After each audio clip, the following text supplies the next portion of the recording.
because I'm not on the committee that started this, but when she told me what she was doing, I asked, could I co-chair it? So I'm happy to be here. And so Rep. Borer. Yes, well, we are happy to have you here. And just want to say hello, welcome back to everybody. I'm so happy to see Wayne joining us. I'm sure he'll introduce himself in a few moments. He's from the Supermarket Association, which will be a key player in this task force. I'm glad to see on this agenda, we're going to get into some of the technical aspects. The last meeting, our first meeting, was an intro, so we could all get to know each other. As for those of you, I mean, I introduced myself last meeting, but along the lines of Senator Moore's intro, yes, we are co-chairs of bonding, where we had a focus this past session of putting funding and authorization into the bond bill, specifically around supporting the infrastructure of organizations to help with addressing food insecurity. So I'm really excited that we will be talking more about that and how we get that funding out into the communities. I am the former co-chair of the Environment Committee, and it was really there where, you know, the discussions around food waste were just eye-opening. Spent a lot of time with Department of Agriculture talking about resources and how we help those in need. And then also, I see Lori Martin on from Haven Harvest. A couple of years ago, she reached out to me and asked if I would volunteer with her organization. So for the past couple of years, I've been one of those volunteers that deliver food in my community, and not only see firsthand the great need, but also see firsthand some of the challenges we have with getting the food to the organizations and getting it to the people who need it most. So that was the impetus of this task force. So really, there's so much excess food out there. How do we get it? How do we channel it best to those who need it? So thank you, everybody, for being a part of this task force. Thank you, Rep. Borer. So I think we should do another introduction. Last, our inaugural meeting, we did like a roundtable talking, introducing everyone. Some people were not here, and we apologize for getting the letters of appointments out late that people couldn't schedule. But I think it'd be a good idea to quickly go around. Let's do an inventory of who's on the call. And if you didn't have an opportunity 2 weeks ago to talk about what you are and what you do, you can do that now, right? And I'm going to start with Sam. Why don't you do because I can't see everybody. Mm-hmm. Why don't you call names and we'll do an inventory of who's here. And then if they didn't have an opportunity to say something last time, they can do it now. Sure thing, we'll do. Okay, so we will start with Juliet Calais.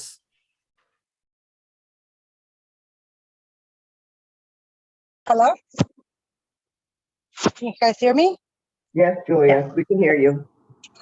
First of all, I'm sorry, I'm driving from my car. We had a little family emergency this morning. My name is Julia Callejas.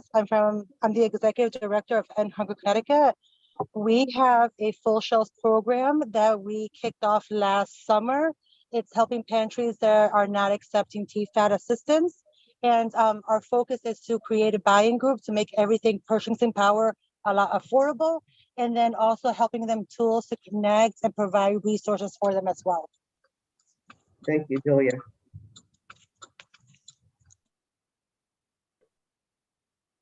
Sam, will you introduce the next person? Mm-hmm. All right, next is Lori Martin. Hi, good morning. I'm Lori Martin, Executive Director of Haven's Harvest. I'm not sure what I said last time. I will say, if I didn't say, we focus on recovering perishable and prepared foods. There's a lot of nutrition in that. That's the hardest piece to get into the food system, and that's where our sweet spot is. Thank you. Thank you, Laurie. Okay, next is Jordan Coe. Good morning, everyone. Jordan Coe, president and owner of Waverly Markets. We own 3 ShopRite supermarkets in the Hartford area. I did have an opportunity to introduce myself last time, but just in a very general sense, apart from the many issues in the community that we address, I spent really my entire career focused on addressing food insecurity, from really from the source. So we've spent a lot of time engaging with several community partners to make sure that anything that we have that is appropriate, you know, and still, you know, healthy and in great condition to get to those members of the community that need it most. Thanks. Thank you, Jordan. Next is Jason Jakubowski. Thank you, Sam. Hi, I'm Jason Jakubowski. I'm the president and CEO of Connecticut Food Share. We are the Feeding America food bank serving the entire state of Connecticut, all 169 towns. We distribute about 50 million meals every single year. We have 600 pantries around the state of Connecticut and about 100 different mobile sites around the state of Connecticut. And Senator, you'll be happy to, there was just a story on News 12 yesterday about how we launched a new mobile site down in Bridgeport. So looking forward to having you out there at some point in time. But Thank you, Jason. but we have our main headquarters is in Wallingford. We have a satellite in Bridgeport. We have a satellite in Bloomfield. I do have to run at 11 o'clock. So I'm joined by Jenny Hirsch, my chief of staff, who can stay on the call after that. So, but very happy to be here with all of you. Thank you, Jason. Next is Reginald Sate for Colin. Morning, Reggie, he, him, Bridgeport. Have some fridges. I guess I front Bridgeport, a series of community fridges around Connecticut. Also front a bunch of mutual aid groups in Connecticut, Bridgeport, Hartford. Well, I front a bunch of mutual aid on the groundwork in Connecticut. And yeah, also front for Bridgeport Mutual Aid. Nice to meet you. Thank you, Reggie. Next is Mike Siegel. Hello, let me see. Am I on mute? No, we can hear you, Mike. Okay, thank you. Hi, I'm Mike Siegel. I am the author of the New York Supermarket Excess Edible Food Act, and I think that's why I was asked to be on this committee.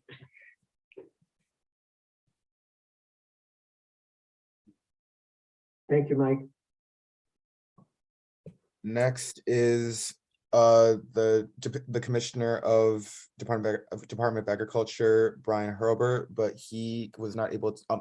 I'm sorry, Senator Moore. Brian Hurlbert was not able to attend today, but Kaylee Royston is here in his to cover. That's fine. Well, she's going to do a great job. I know her very well. Hi, everybody. My name is Dr. Kaylee Royston. I am the legislative liaison here at the Department of Agriculture, and I will be serving as the designee for Commissioner Hurlbert. He is away at NASDA. We do typically bring programmatic staff. We deal with a lot of food systems work, particularly through COVID, which Representative Borer spoke about a little bit. We worked really intensely with Jason Jakubowski at Food Share, and we work with our sister agencies on some of the food safety regulations and work that primarily falls with DCP, but we do a lot of the dairy and produce inspections. So I'm happy to contribute and see how we can work together to continue feeding people here in Connecticut. Thank you. Kaylee, I never congratulated you on your doctorate, so congratulations. Thank you. Senator Moore had to watch me do a lot of work at my desk.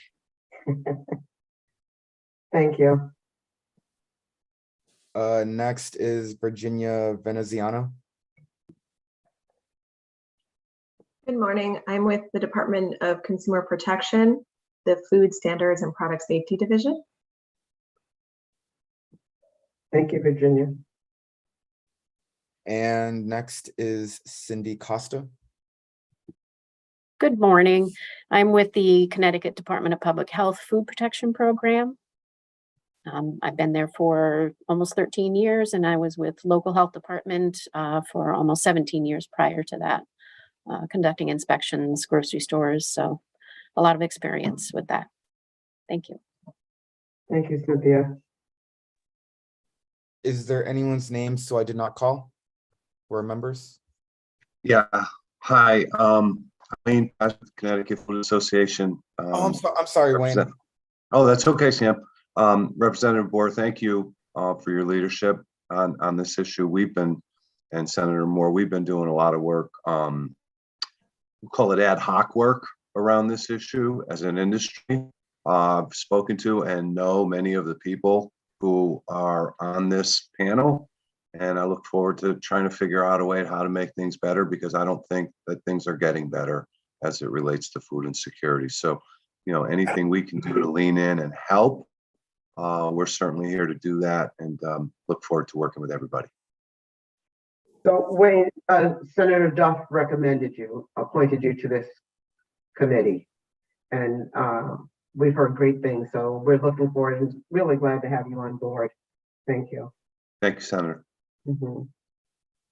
Okay, I see a Leslie's iPhone on here. Is that someone we've missed? That is Leslie O'Brien. Oh, Hi, Leslie O'Brien from the department. I'm here. I'm not a member. I'm just here to support the commissioner's appointee, Virginia, and also here if anyone needs me. Thanks for having me. thanks, Leslie. Okay, so we've done the introductions, and we'll just review what happened at our inaugural meeting. We really spent a lot of time introducing each other, trying to figure out who's doing what. And then from listening to everyone, I think we're all in the same place, that we've got to do a lot better than what we're doing right now. And therefore, if I miss anything and you want to add, please feel free to join me. But we decided, first of all, we need to be a place of beginning on truths and what the law is in the way of protections and what are the policies in place. Where a lot of us are oral and we pass on stories, and we have misinformation about what we can do and can't do. So we thought the first thing we should do is find out from the Department of Consumer Protection and Public Health, what are the laws surrounding food donation. So we've asked two people to give us a presentation and overview of what it is. One is Virginia. Virginia, pronounce your last name for me. Venciano. Venciano from GPH, and Cynthia Costa from DC, this Department of Consumer Protection. So they're going to give us an overview of what the laws are. And if anybody has any questions, Sam, can they put them in the chat? Yes, but I also think yes, they can. But I believe it would also be good if it was also verbal as well, just so it's clear. So they could raise their hand if they have a question. Yes. That works too. All right. Okay. So any questions about what we're getting ready to do as we move forward? And Ripor, if you want to add anything, please let me know. No, that's fine. Okay. All right. So then we'll ask Virginia. We'll start with you if that's okay. Yes, I was going to share the PowerPoint. Do I just hit share screen, Sam? Yes, Virginia. So if you just you just click on share screen, and then you pull up your PowerPoint presentation or whatever presentation you have, it will appear.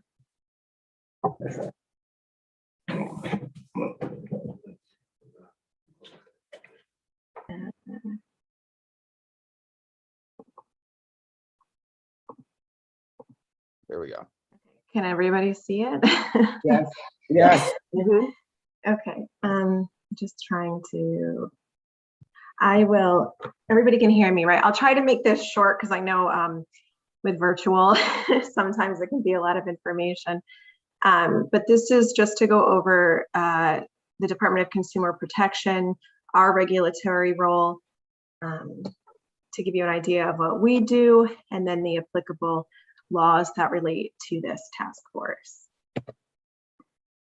So the Connecticut Department of Consumer Protection, we perform a great deal of different inspections and tasks. The food division, primarily we do retail inspections of bakeries, grocery stores, frozen dessert firms. We also have a large portion of economic inspections we do at grocery stores, item price exemption.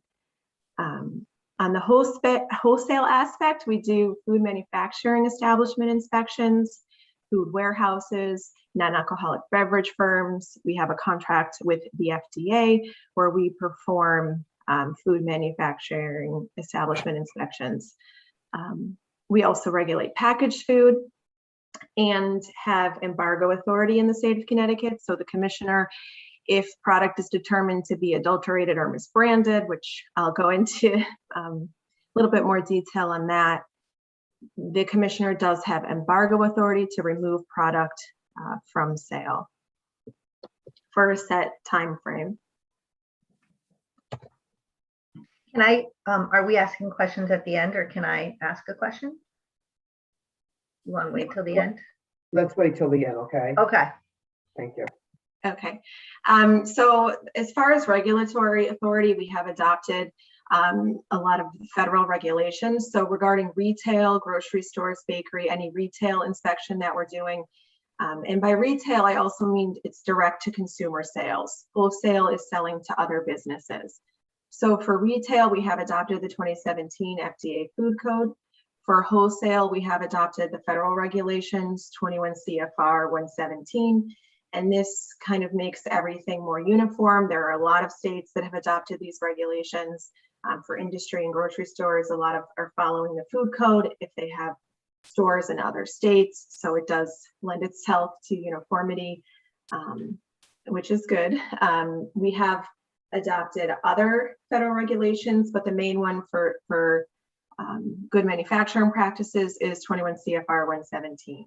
We also derive authority from Chapter 417, the general provisions of the Pure Food and Drug Act, and Chapter 418, the Uniform Food, Drug, and Cosmetics Act, which covers food adulteration and misbranding.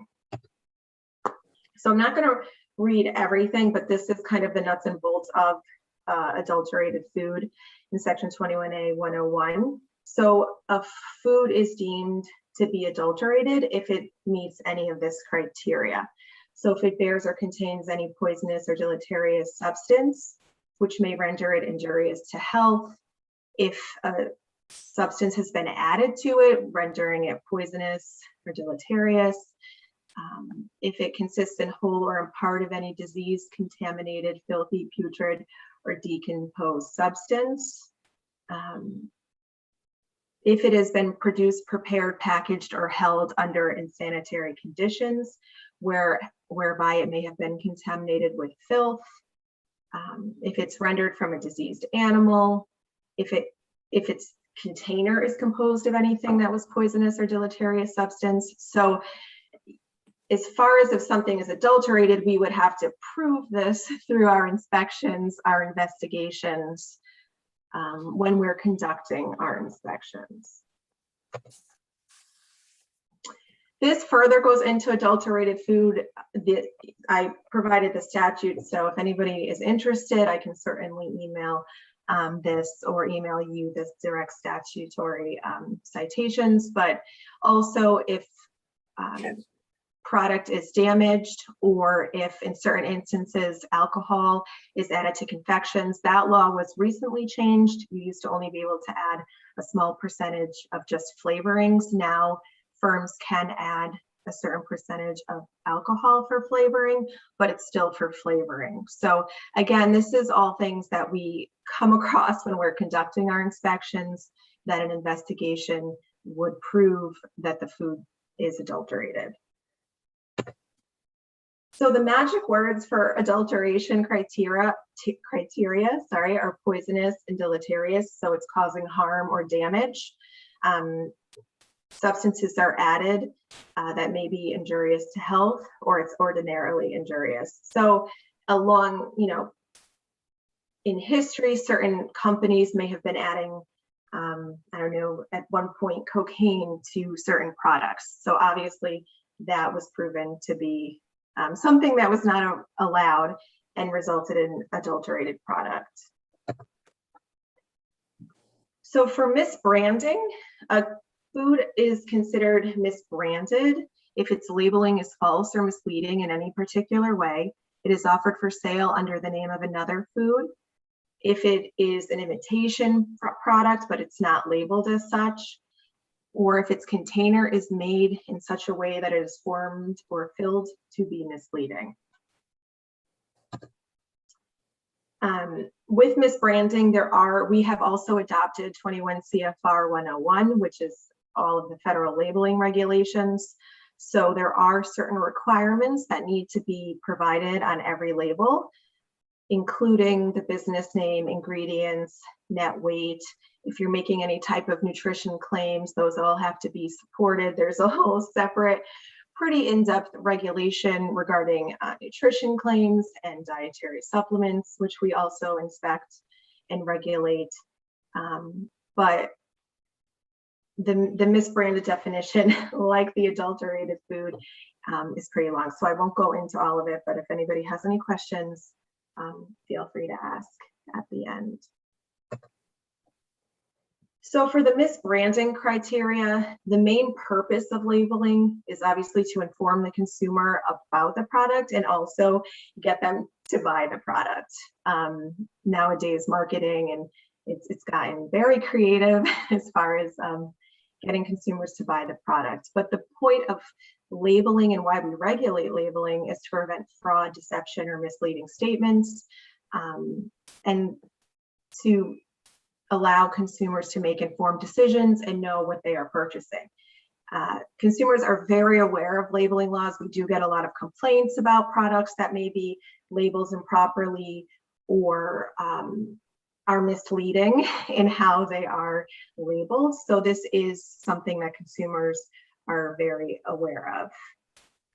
And this all relates to the task force in the sense that obviously products cannot be adulterated or misbranded. So misbranding criteria continued. Regulation of labeling concerning the presence or absence of specific attributes of a food product has great potential impact on the food market. And misbranding is basically the presence or absence of information on the label of a product, which may be false, deceptive, or misleading.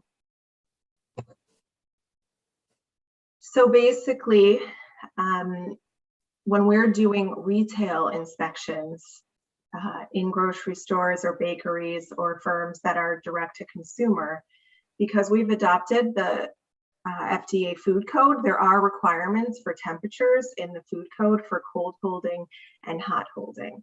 And the cold holding is at 41 degrees and hot holding of food products. So if they're intended to be sold hot, they have to be at 135 degrees Fahrenheit or above. The food code is quite complex and detailed. So I'm not getting into all of those type of requirements, but the main safety temperatures and for our purposes would be the 41 degrees and the 135. So just to get into a little bit of the laws that currently exist, and I'm sure people are familiar, but the Bill Emerson Good Samaritan Act provides a federal baseline of protection for food donors. It covers individuals, businesses, nonprofit organizations, and the officers of businesses and said nonprofit organizations. These individuals and businesses are protected so long as they donate qualifying types of food. So a qualifying food must be apparently wholesome or an apparently fit grocery product and meet all quality and labeling standards imposed by federal, state, and local laws. So that's why I spoke about some of the misbranding issues and 21 CFR 101 as far as what has to be on a label. There are exceptions for the qualifying food in the sense of the reconditioned foods. So if it doesn't meet that, you can have the exemption of reconditioned food, but that would have to include the donor informs the nonprofit of the non-conforming nature of the product. The nonprofit agrees to recondition the item so that it is compliant, which may prove slightly problematic. And the nonprofit knows the standards for reconditioning the item. The Emerson Act protects most, but not all, donations of qualifying food. In order to get protection, the transaction must be structured such that the donor donates to a nonprofit organization.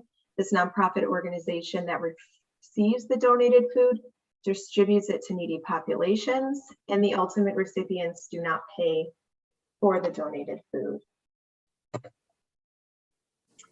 So a donor may only be held liable if they act with gross negligence or intentional misconduct. And Gross negligence involves voluntary and conscious conduct by a person or organization that knew when the donation was made that the donated food was likely to have harmful health impacts. Intentional misconduct is when a person or organization donates with knowledge that the conduct is harmful to the health or well-being of another person. So to tie this into the commissioner's embargoing authority, for example, if product was embargoed, obviously that would be product that could not be sold, and that may cross into the intentional misconduct. And if a firm knows that their product has been embargoed, obviously they have knowledge that it should not be sold.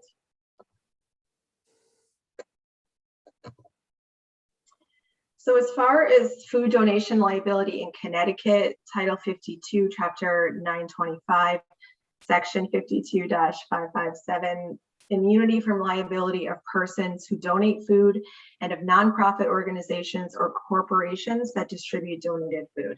And again, I'm sure people are familiar here, so I'm not going to go into too much detail, but Connecticut law does protect donors who donate food to a nonprofit for use or distribution by that nonprofit, as well as nonprofits that collect donated food and distribute it for free or a nominal fee to other nonprofits, unless the donor knew or had reasonable grounds to believe that the food was either adulterated or not fit for human consumption. And Connecticut law has separate protections for Class 3 and 4 food establishments that have hot prepared foods on premise and want to donate that, but that is more tied to emergencies with a governor declared emergency.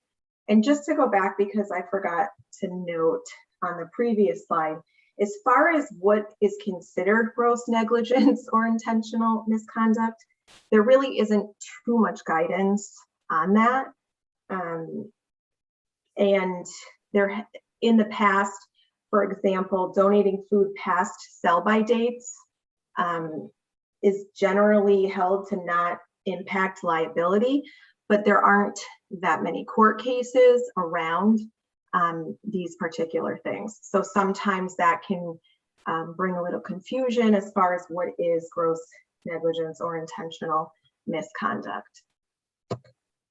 So in conclusion, federal and state law does protect donors of food if it is donated in compliance with state and federal law and is not adulterated or misbranded and is donated to a nonprofit and the donor has not acted with intentional misconduct or gross negligence. So hopefully that was a short review on what we do at the Department of Consumer Protection and the Food Division and the applicable laws that are currently in place. I will stop sharing. Thank you, Virginia. And we'll make sure everybody gets a copy of those slides also. I have a question for you and then I'll open it up. What's an example of reconditioning?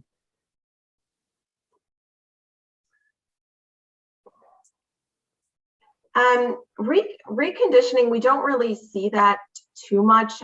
Sometimes a food, I'm trying to think of an exact food item that would be reconditioned, but if something was made, such as a dough, and they were baking it off on the lines, and there was some that has fallen, but it's not contaminated or adulterated, they can recondition that and put it back into the main batch to cook off, because then further down the line, the dough is going to be baked to the proper temperatures. Okay. I'll open it up to questions. Before. Yes, thank you so much. This information is great. I learned a lot. Couple of questions on, I just want to clarify, the inspections are of, when we say grocery, does that include like your Cumberland Farms and your 7-Elevens that distribute food, and doesn't include like the Restaurant Depot and Costco? And I should have mentioned too, because I know Cindy's gonna talk about this, but a lot of this is shared with local health department as far as retail establishments. So the local inspections that are being done at retail establishments. But consumer protection, we do inspections in grocery stores and facilities such as Costco's, Walmart's, We do the item price inspections, so to make sure stuff is scanning accurately in grocery stores and anybody who's scanning in Connecticut. But a lot of those, the retail inspections, our focus currently is manufacturing firms as far as retail inspections due to staffing levels. We will do retail grocery stores on an as needed basis, and depending on what exactly is requested. By, say, a local health department wants us to do a joint inspection with them, or there can be other instances, but we're inspecting both of those types of facilities. Great, thanks. And then I'm not sure if this question is for you or DPH, but can you talk a little bit about the dates, right? So sometimes we see sell by, package by, use by, consume by. There's all different criteria and dates that are on food. I get confused myself. Can you talk a little bit about that? Yeah, sell by dates is definitely, as far as authority to remove things from sale past sell by dates. We don't really have that because it's a sell by date is for quality, not it's not going to be injurious to somebody's health. Say if they're consuming a granola bar that says to sell by October and it's now November. So, but I will say consumers are very aware of these sell by dates, and a lot of them, I mean, we do get routine complaints about sell by dates, and if something is a little bit past its sell by date, you know, they want us to remove it from the shelves. And unless there are certain laws regarding baby food, I believe milk products, dairy products, infant formula, that cannot be sold past an expiration date. That's set. But usually just a sell by date, you can sell it past that date. But if it says expires on or used by, that gets a little bit trickier depending on what the product is. Obviously a deli meat past that, if it says used by, there are listeria concerns for pregnant mothers, and obviously, most importantly, that wouldn't want to be consuming that product. But sell by dates, you can have a product past that date. Like I said, consumers don't necessarily know that. Yeah, so, and that's because this is about getting the food to the channel that is going to get it to the folks and not direct consumer, just, you know, and looking at the Emerson Act as well and the state statutes, how these organizations are protected if they, because often the food that they get from the supermarkets or the organization is at the expiration date, right? Or it's a week past the expiration date. So I just wanted to clarify that, you know, if, like you said, they're granola bars, that it's still okay, they're still protected. But it sounds like if it's used by, you know, you don't want to go past that used by date, right? Mm-hmm. Is that? Yeah. Mm-hmm. Okay. All right. And then, well, you know, I do have other questions, but let me open it up to everybody else.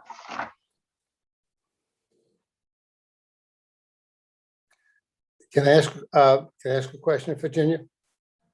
Yeah. Virginia, that Hold was on, Mike, could you hold on, because Cynthia had her hand up. Cynthia, Oh. is your hand up? Yes, that's And then I'll okay. come back to you, Mike, okay? Sure.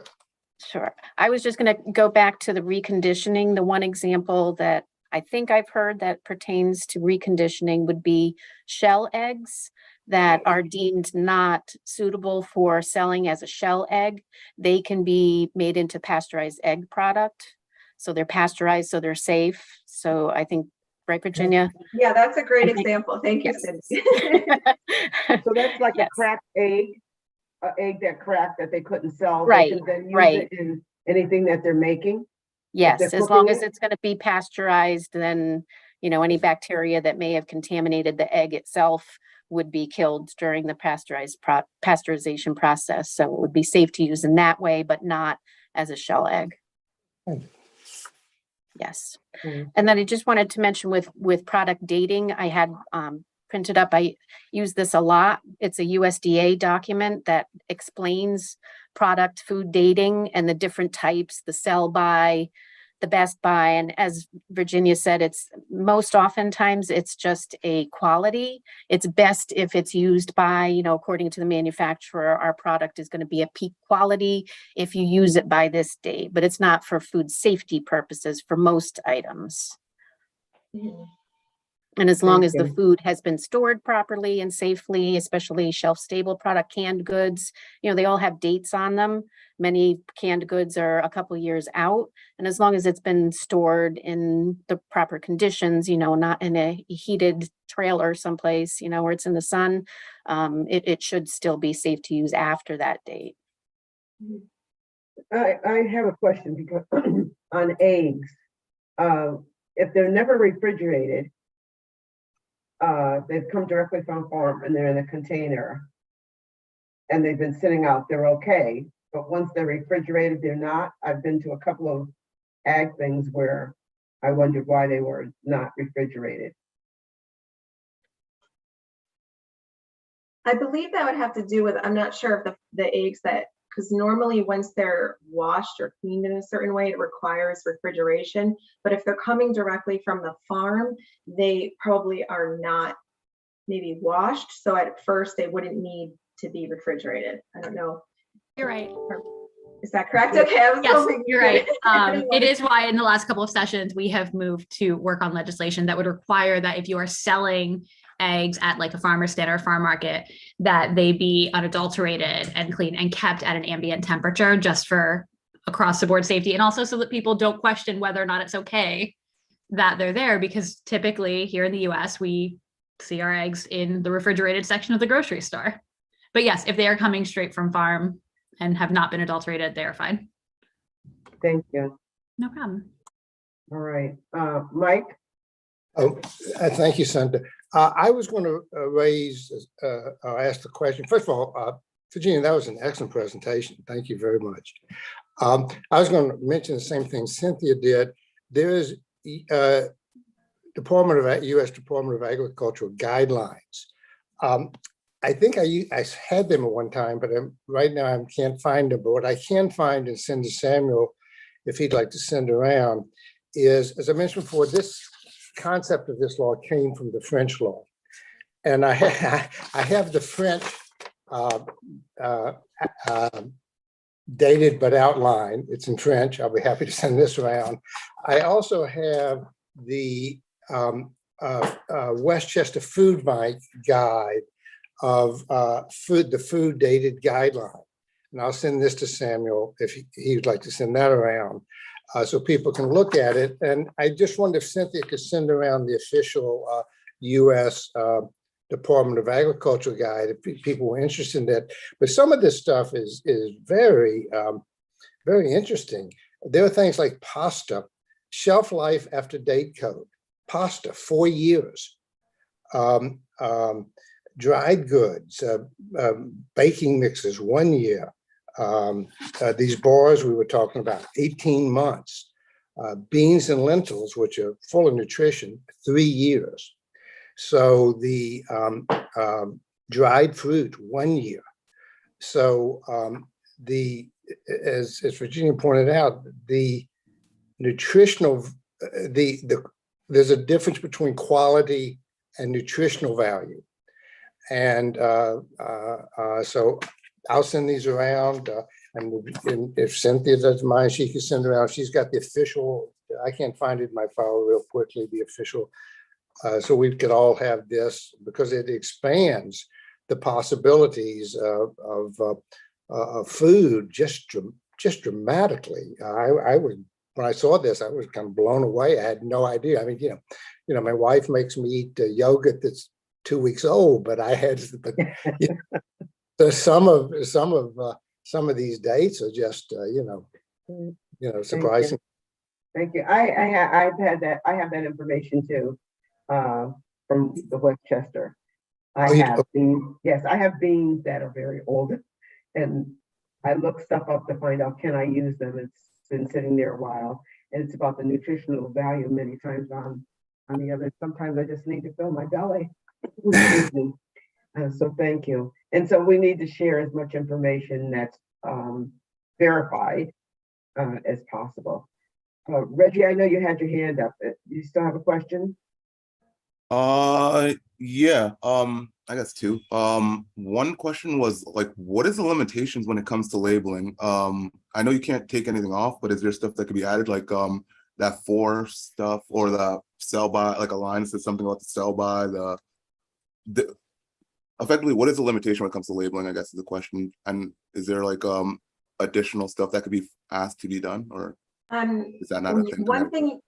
One thing you definitely can't do, and that we receive complaints about, would be if you're blocking a sell by date with additional information. So if there is a sell by date on there and somebody is purposely putting a label over that date, they can't do that. And we do see that because they're trying to get the full value of the product. A lot of stores will keep stuff past the expiration date, but they notify consumers that it is past that expiration date.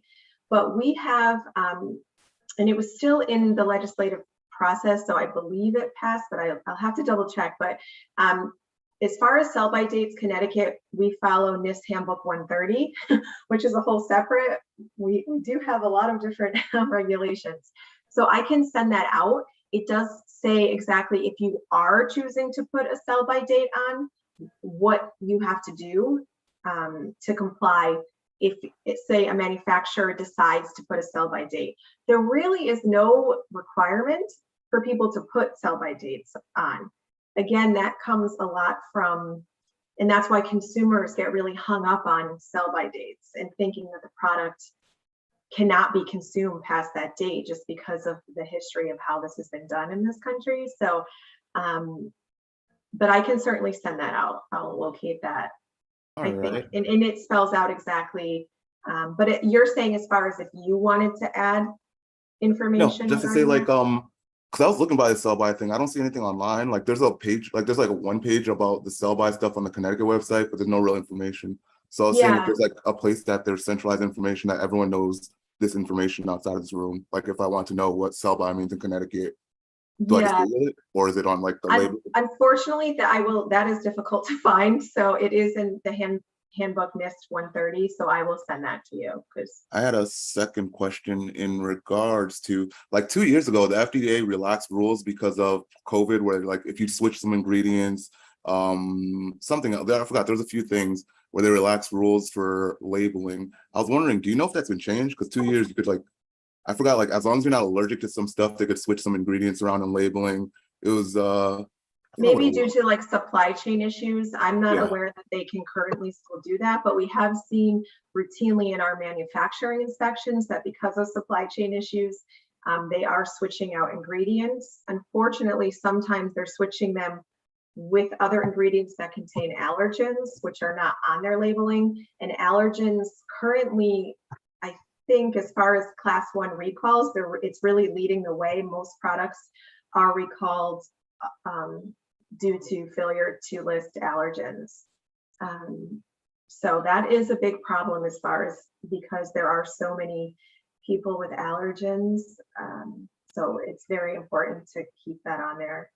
The allergen labeling, and we do see ingredients being switched out, but if we see that, and especially an allergen is missing, then that would be reason to recall the product, remove it from sale, use our embargo power, and then eventually just destroy that product.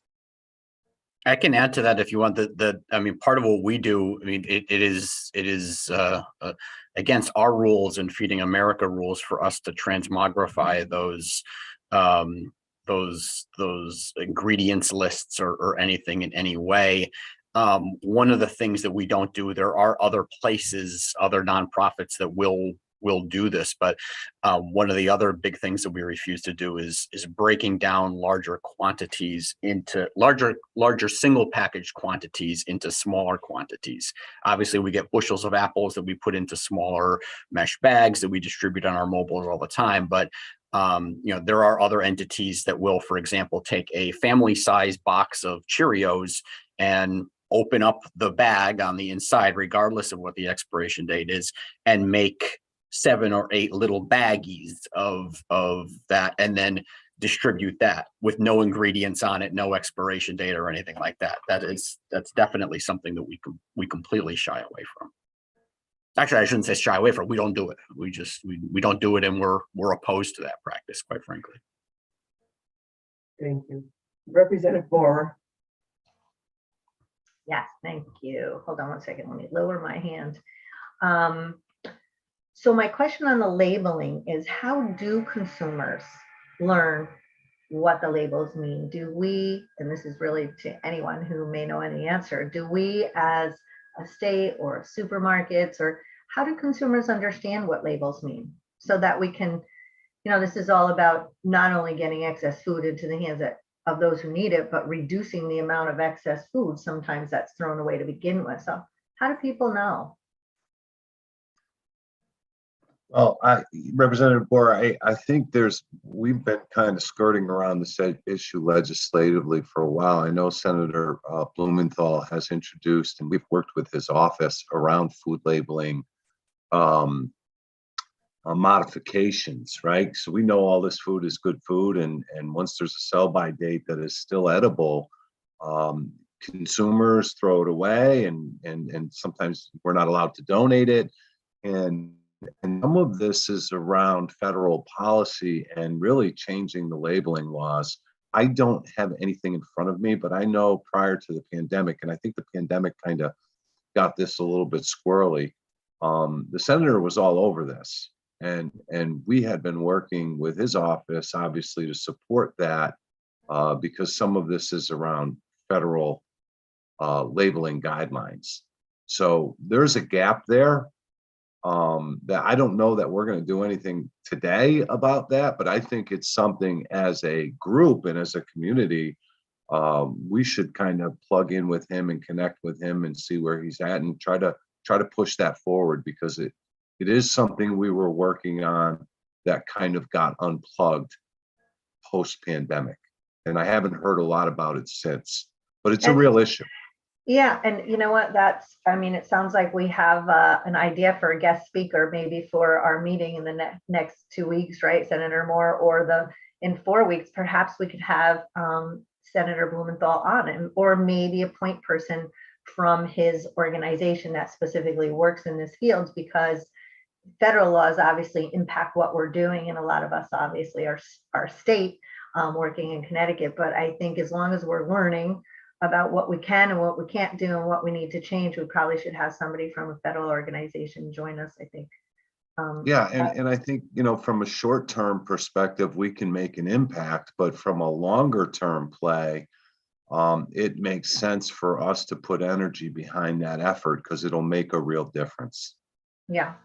Well, I think demonstrating that we've come together and how important this issue is to us, and that, we are we come from all different perspectives, and we're all aiming towards the same goal, that it'll show that, we have momentum behind this. So I think that's great. And then my next question is, so I think we should keep probably a running list of some of the deliverables that our task force needs to maybe, I don't know how we execute them, but just kind of a running list of things we need to do. So that's one, the federal.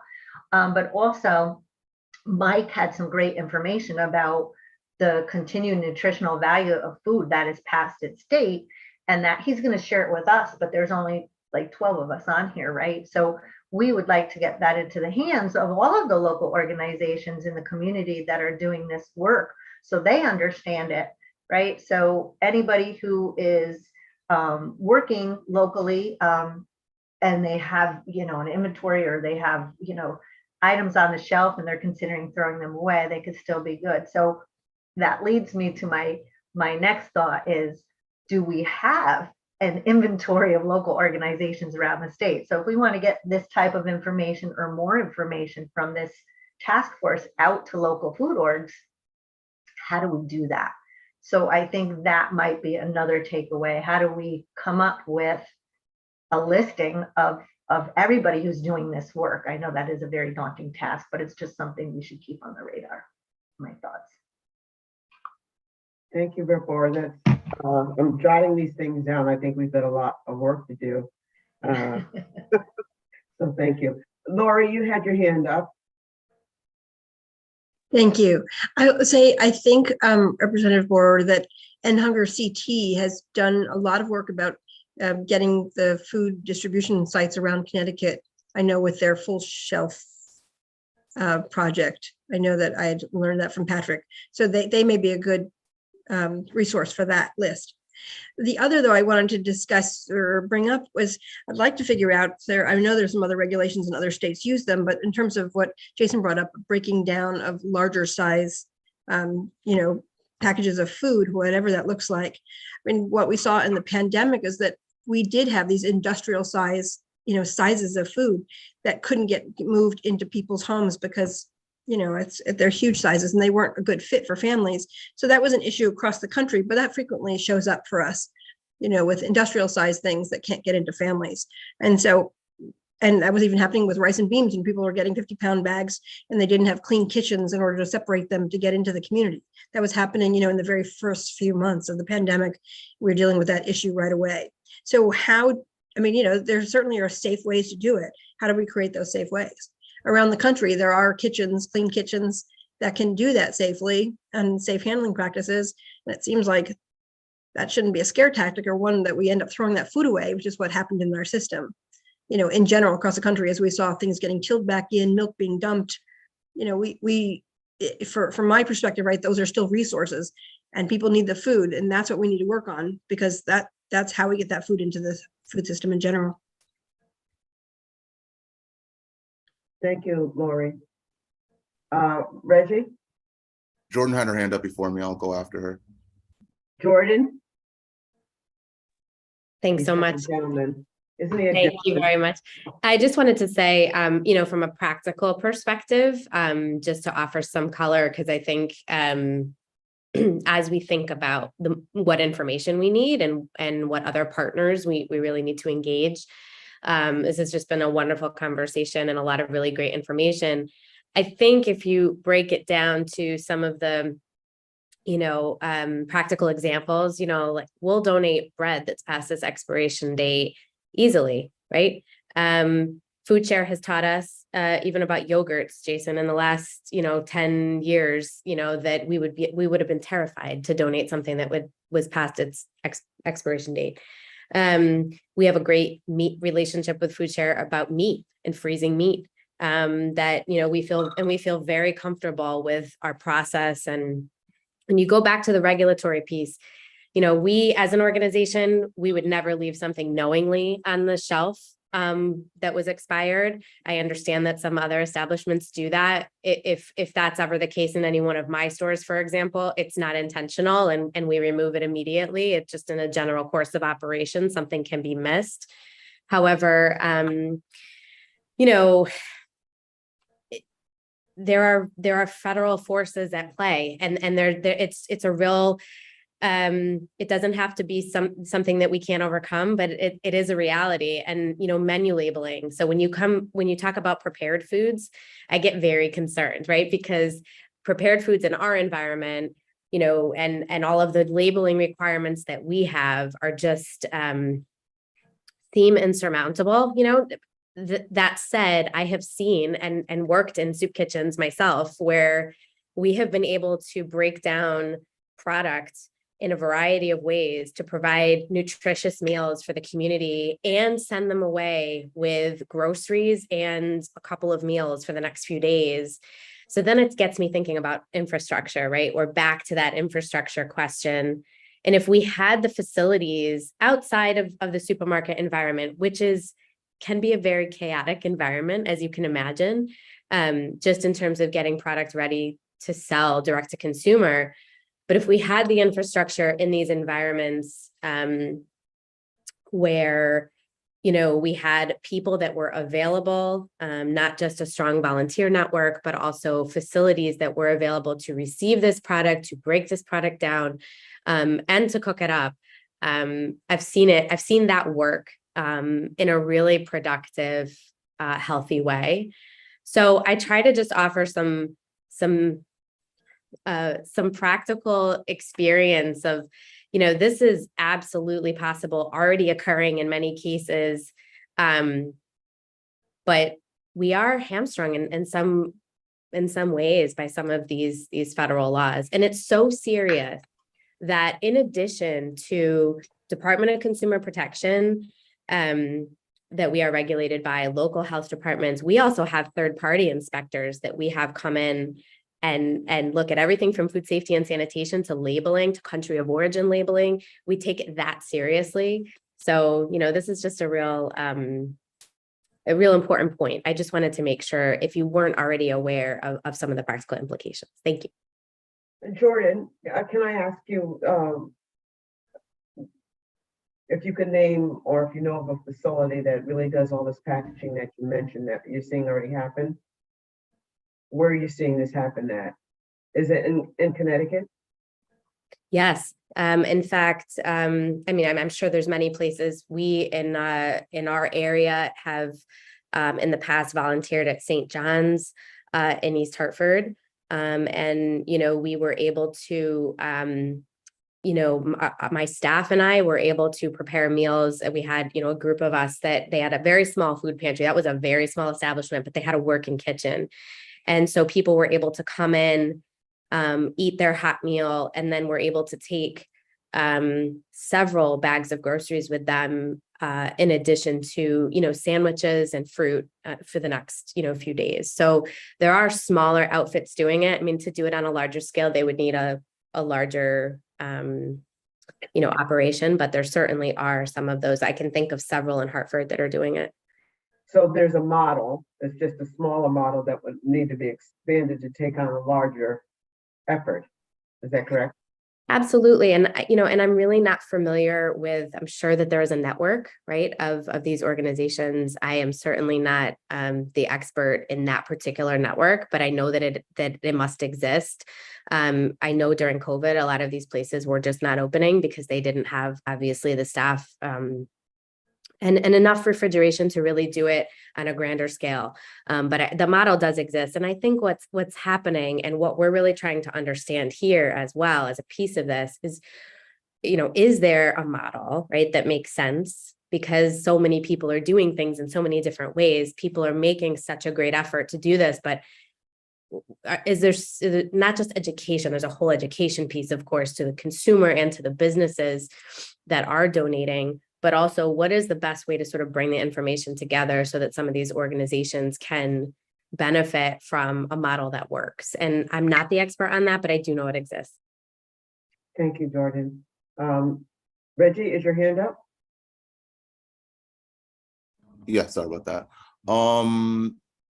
A question and a comment. Virginia, is there a place we could look anyway, is there a centralized place on any state website where I could find out like what pantries are, because I keep hearing there's a lot of pantries and all that, and I hear the companies, but if I were to Google "I'm hungry in Connecticut," would a thing say, would it just lead me to say go sign for SNAP, or would it say like here are the pantries near you, here's is there anything like that in regards to like, if I wasn't in this task force, would I have this access to all this information? Is there a centralized place, or would I have to go on like Department of Ag website, the like 4 different websites trying to figure out what I'm trying to figure out?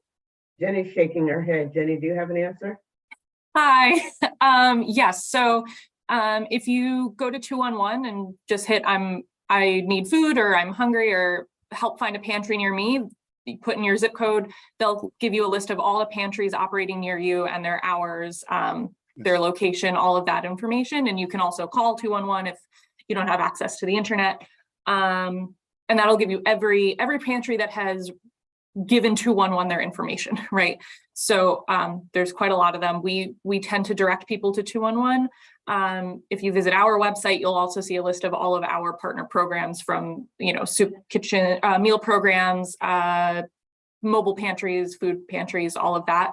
We list our partners on our website, and we also have our partners set up to get their information on 211. So statewide, I would certainly say check our website or check 211, and you'll be able to find that information.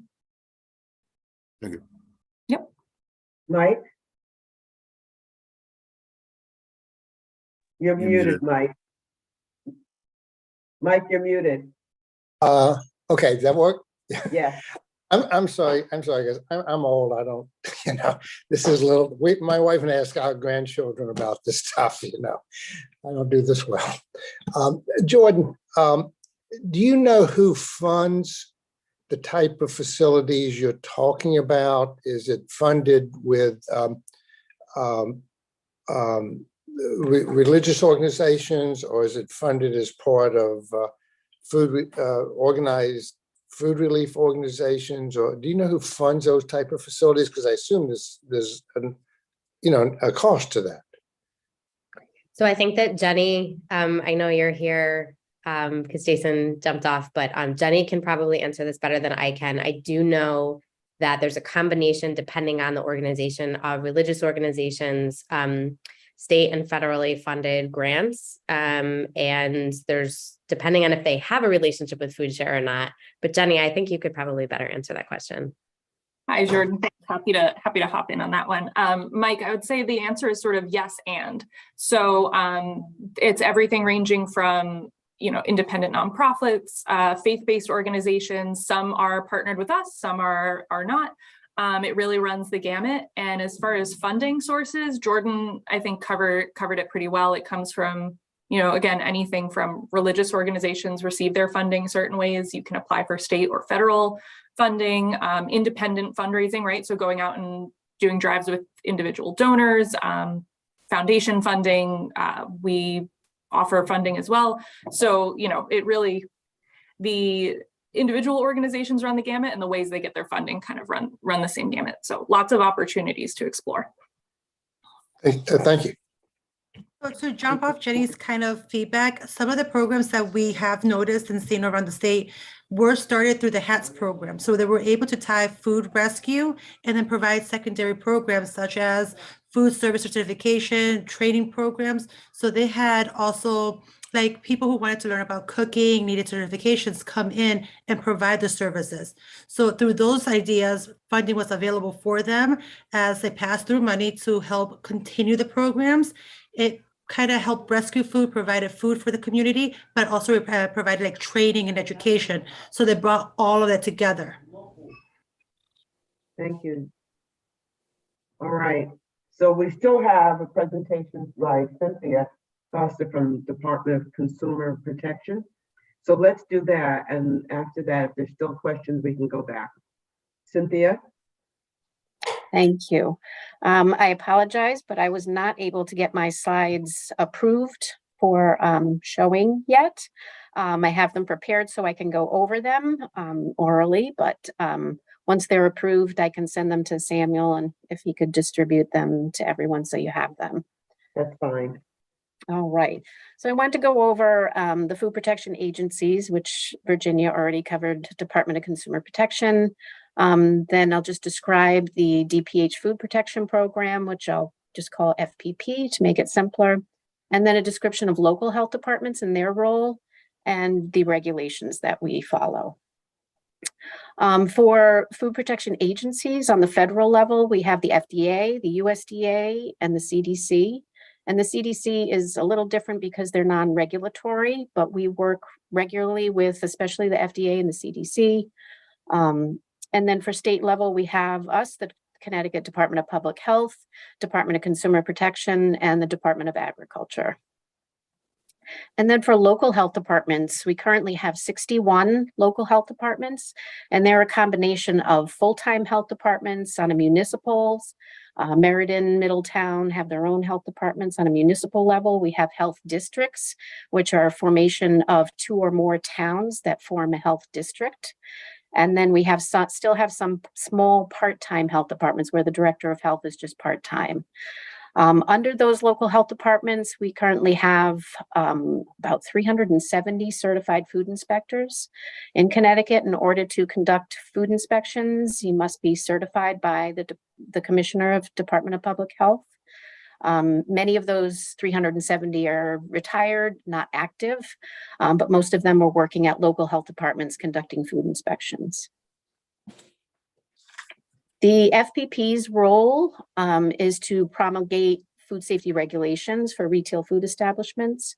We provide training to local food inspectors. We certify them initially, and then every 3 years, they need to be renewed for their certification. So we provide training that's required for that. We provide regulatory opinions and interpretations. That takes up a large part of our time. And also conducting foodborne outbreak investigations. That also takes up a lot of our time, and food defense issues. The local health departments are we delegate our authority for conducting food inspections to the local health departments. So they are really the force that's out there daily conducting the food inspections and working with their restaurants, their food stores, doing those inspections and plan reviews for new establishments or when they want to change their menu. It's the local health departments that are doing that work. The local health departments also will conduct or assist us with foodborne outbreak investigations, conducting the environmental aspects of those investigations. They also investigate non-illness complaints. At restaurants, we get complaints about many different issues with cleanliness or handling, pests. So they would investigate those as well. They provide education to their food establishments. And they also conduct many other environmental activities on top of the food establishments. The regulations that they would use for grocery stores, bakeries, or fish or meat markets is the regulations of Connecticut state agencies, commonly called the Public Health Code, Section 1913B40. That section is 1.5 pages. It's very short, very basic food protection and cleanliness. And it has been in place since 1963, and it has not been updated since then. In that section, there are no requirements for licensing, for inspection frequency. So it's just very basic cleanliness and conditions of the establishment. And that's for the grocery store part that Virginia talked about, with no food preparation involved. So just the raw agricultural products that are there, the produce section, just general grocery store or a small market that has no food preparation. The other section that they use is Section 1913B42, which is for food service establishments. So those establishments that prepare foods. Those would be your restaurants, temporary food events, and bars that prepare foods and beverages. That section B42 is much more detailed, but it's still not as detailed as the FDA food code. That was last updated in 2001.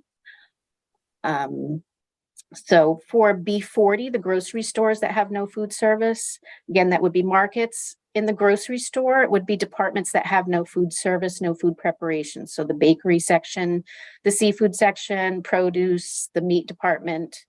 And enforcement, it's important for our inspectors to understand they can only enforce what's in B40, which, as I said, is very, very basic, very minimal requirements.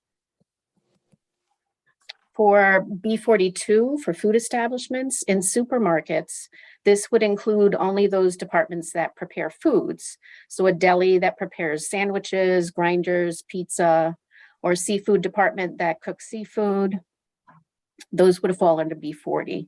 So when a local health inspector inspects a grocery store, they mostly focus on the B42 parts, so the parts that are preparing foods, and DCP conducts those inspections of the other parts of the grocery stores, but locals will probably still inspect those other departments that have no food service while they're there, but they mostly focus on the food preparation areas.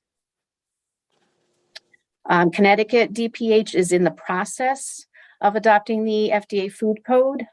We have been working on this since 2013, so almost 10 years we've been working on it. We've had many hurdles to overcome, but we are getting closer. It recently went through the 30-day public comment period.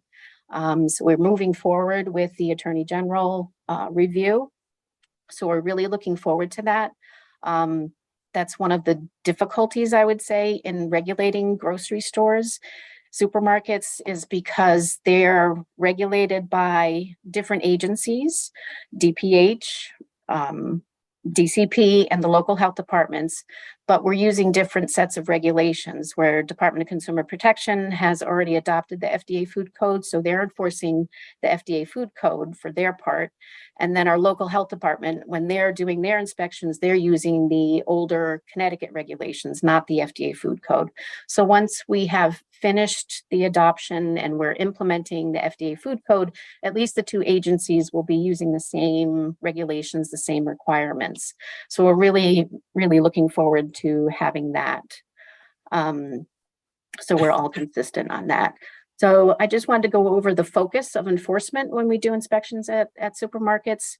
There are top 5 risk factors that cause foodborne outbreaks, and that's what our inspections focus on.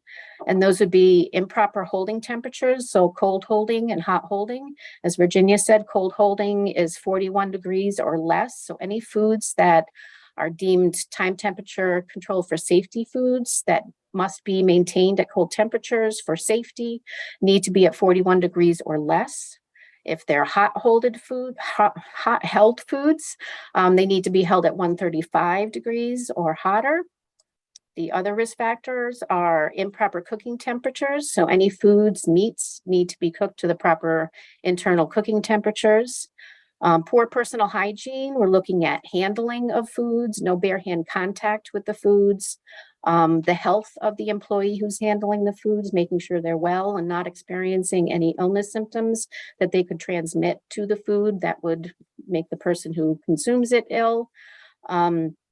Contaminated equipment, making sure they're keeping all of their food contact surfaces clean and sanitized. An unsafe food source, as Virginia mentioned, wholesome food, want to make sure that any food there is in condition that would be for human consumption. And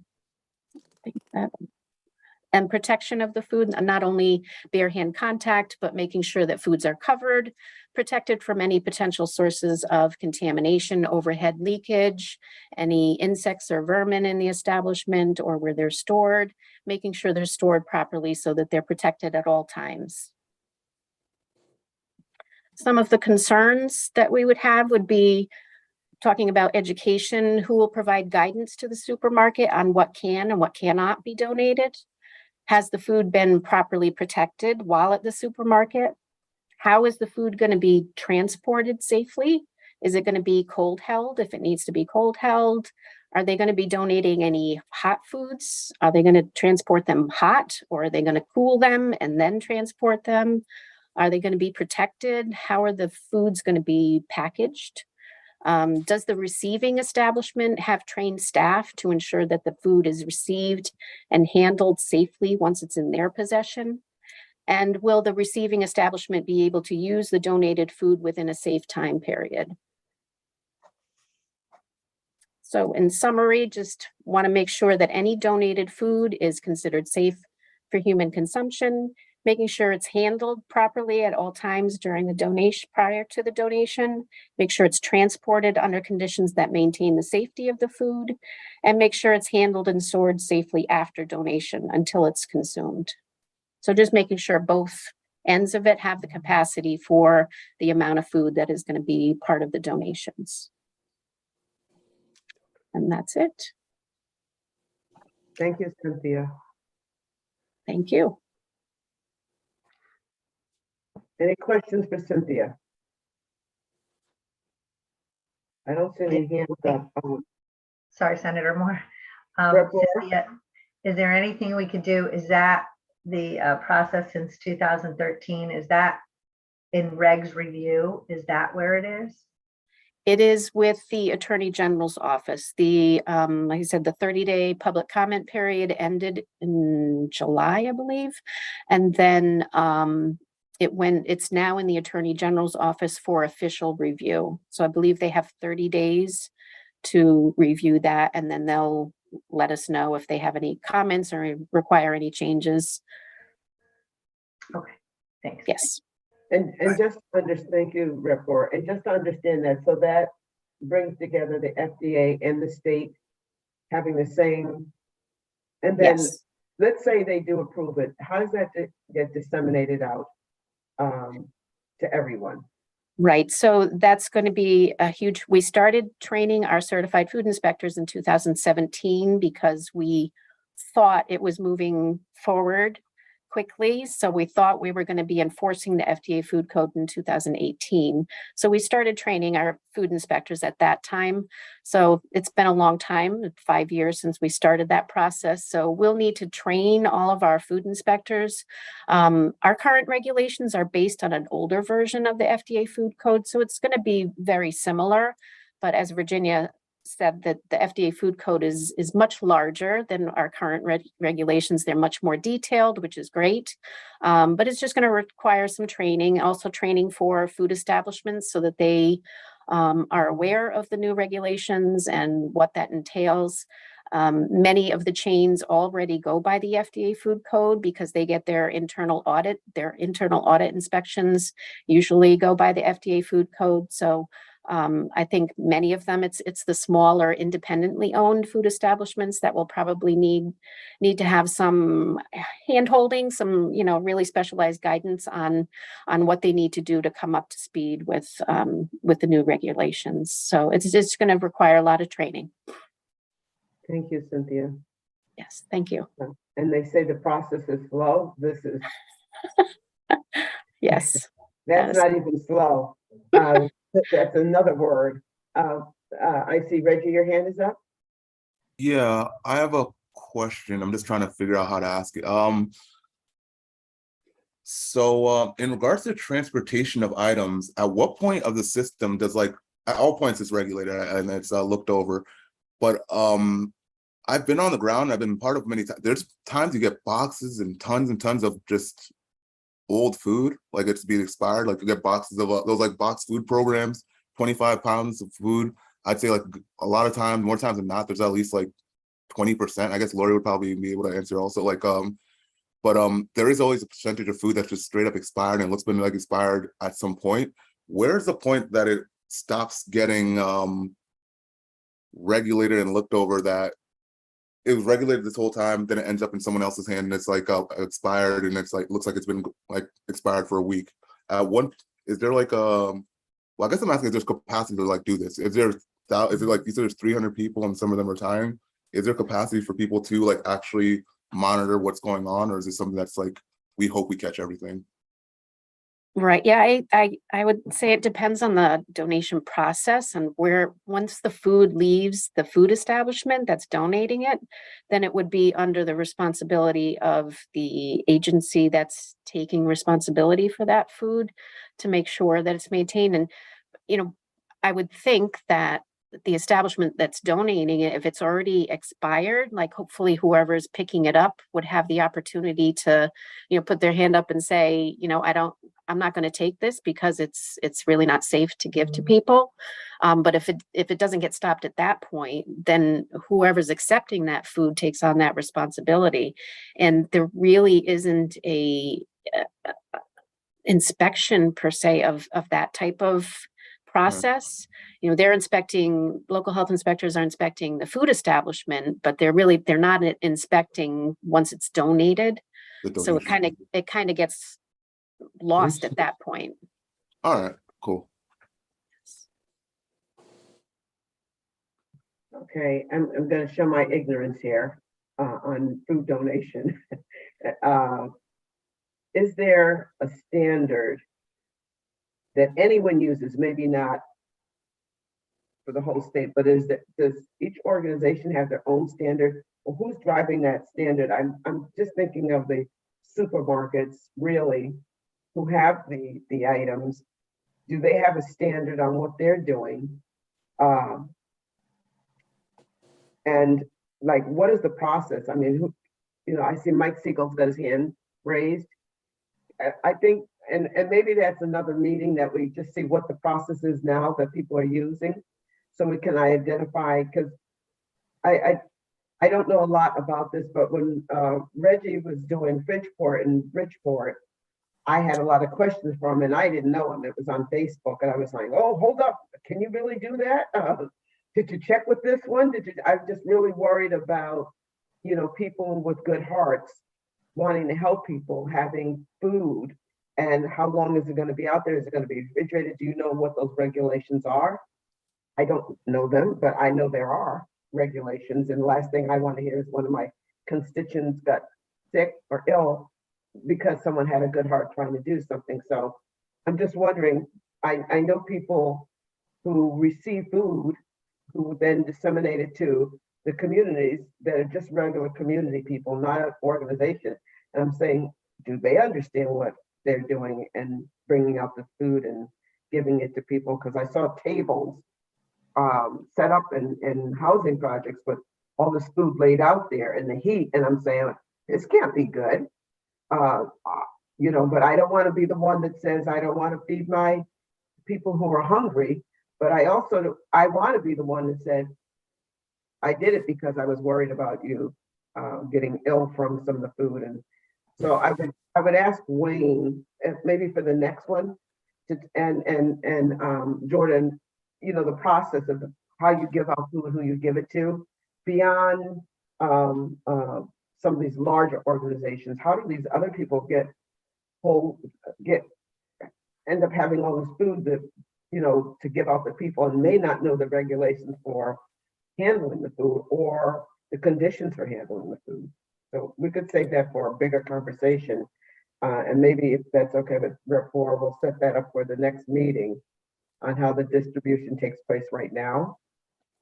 So we can either poke holes in it, identify what works in that right now, and where we might need to improve, because I think that is the whole point of us having this task force, to identify that. So I think now that we know, and Mike, I see your hand up, and Reggie, now that I see, I mean, we know who the regulatory agencies are, what they do. Now maybe it's time for us to hear from the people who disseminate or offer the food to the communities, what they do, so we can figure out where's the gap in the service. So Mike, you have your hand up? Let me see if I can move. Okay. I was just going to comment, I guess, on three things. That what the Leslie Gordon, who used to be head of the Westchester Food Bank, now head of the New York City Food Bank, explained to me, and I had a conference call with her and her division heads. They have two divisions in the Westchester Food Bank. One's the gathering and one is the distribution. When they get it in at the Westchester Food Bank in Elmsford, they inspect it as for its being safe to eat. And then when they send it out, because there's a time lag between when they get it in and they send it out, they also inspect it. It's part of their normal process at the Westchester Food Bank.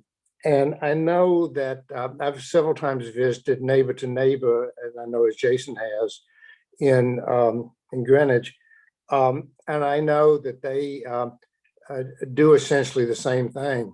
And as a matter of fact, in Neighbor to Neighbor, they appear to be overly conservative because they use the best by date, which is I think you're going to see from the stuff that I'm going to send out, that, you know, according to the United States Department of Agriculture, I mean, they say rice and lentils you can use for 3 years, flour for 1 year.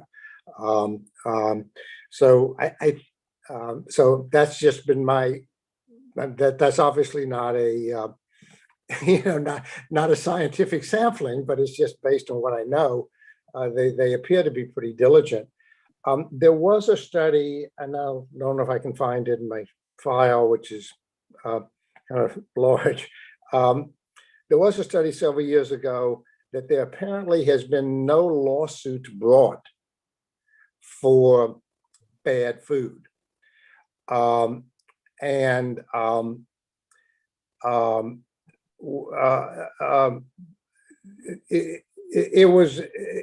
It was important when we talked to Andrew Stewart Cousins, who's the president of the New York State Senate, she says it's very important to set up, to be sure we don't have a 1-800 stomachache industry. And that's done in, because otherwise that's going to, kill this food donation. So,